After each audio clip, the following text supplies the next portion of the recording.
Alright,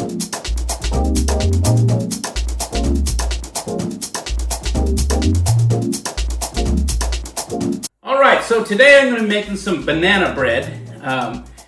I had a recipe back when I was younger that, I don't know, the banana bread always came out a little bit dry. It was good. It wasn't really sweet, wasn't really have that banana flavor. So a few years back I decided to do some research and grabbed a couple of different banana bread recipes and took things from this one and took things from that one and then kind of put my own twist on it. So this is my own recipe that I came up with for banana bread.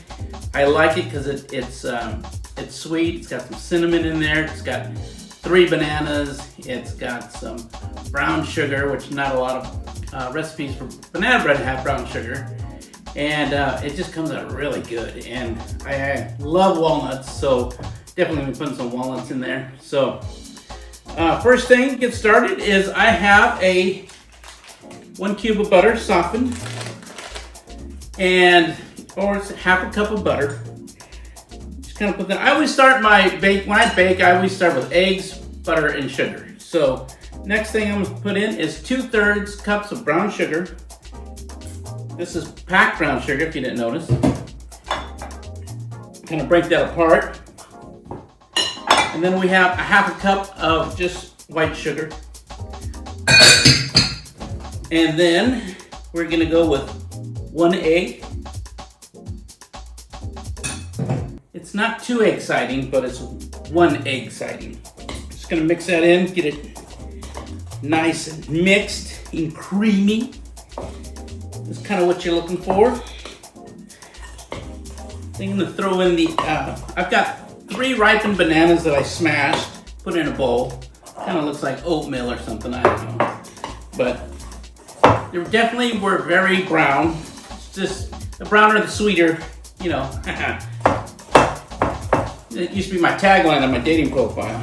Okay, next thing is gonna add in the banana, smashed banana. If there's a couple of chunks in there, because it kind of tastes good when the banana bread's done and you have a little chunk of a banana. Or you might get grossed out, I don't know. Just gonna mix that all in there. Oh man, it smells so good already. Now I've got 1 teaspoon of cinnamon and 1 teaspoon of vanilla extract. Gotta be careful with that cinnamon, it'll go everywhere, so just kind of slowly stir that in. So this recipe takes about 45 minutes at 350 degrees. Maybe a little bit longer, you know, depending on your oven. Okay, now I'm gonna add in 1 tablespoon of baking powder, a half a teaspoon of baking soda, and a half a teaspoon of salt. Just gonna stir that all together. Gonna have a little party. Now I like to use a rubber spatula when I put these into the loaf pans, not to be confused with the loaf shoes, or loafers as they say in some countries. Then we got 2 cups of flour, all-purpose flour.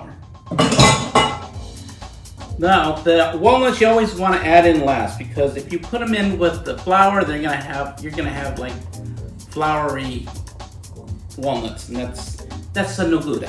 Another thing, never trust a skinny baker.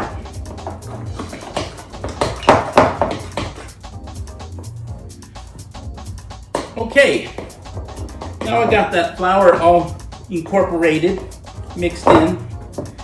Last I'm gonna add in the nuts. You gotta be nuts. So prior to me getting this all mixed up, I prepared 2 loaf pans, got a little bit of butter, and I spread it around the bottom and the sides of the loaf pan, added a little bit of flour, and then just kind of dusted it. So that way when the bread is done, it'll just pop out. Like that. Okay, just gonna grab my dusted loaf pans. I got 2. So this recipe is gonna have about, you're gonna have about 2. You're gonna fill it about 2/3 of the way because it's gonna rise. So if you fill it all the way up to the top, as it bakes, it's gonna overflow. So keep in mind, 3/4, 2/3, probably 2/3 is safe. Depending on your pan. If your pan is this size, it's 2/3. If you got a bigger one, maybe, I don't know. Figure it out. So at first I'm gonna put in a couple of these spoonfuls.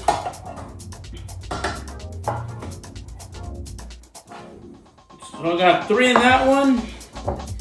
Now I have 3 in this one.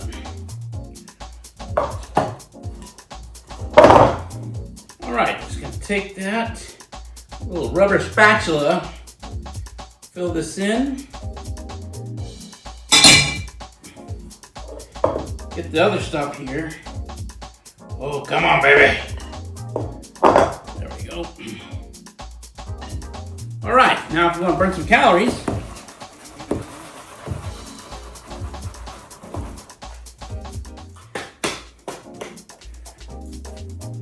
well, that's pretty close to even. This one has a little bit more.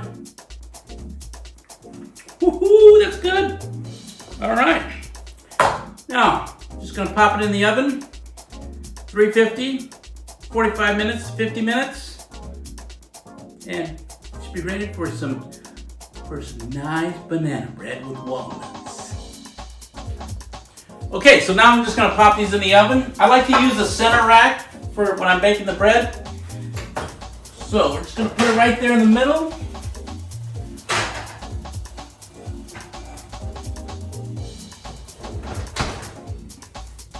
And now we wait.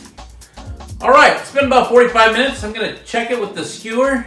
If the skewer comes out with no batter on it, it means it's fully cooked.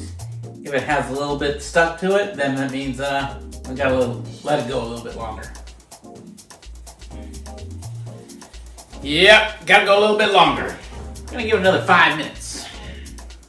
Ooh, look at that, nice and golden brown.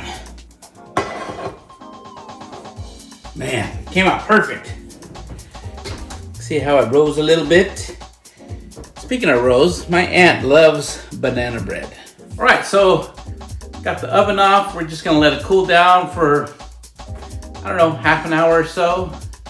Then we can take it out of the pan, slice it up, maybe add a little butter, or just eat it all by itself. Okay, so if you want to keep the banana bread nice and moist, you can put it in a plastic freezer bag and seal it when you're not eating it, obviously. And then, yeah, it should keep it nice and moist. But if you leave it out, it'll probably get a little crunch on the outside, but still soft in the middle. And that's how I make my banana bread. Hope you give it a try.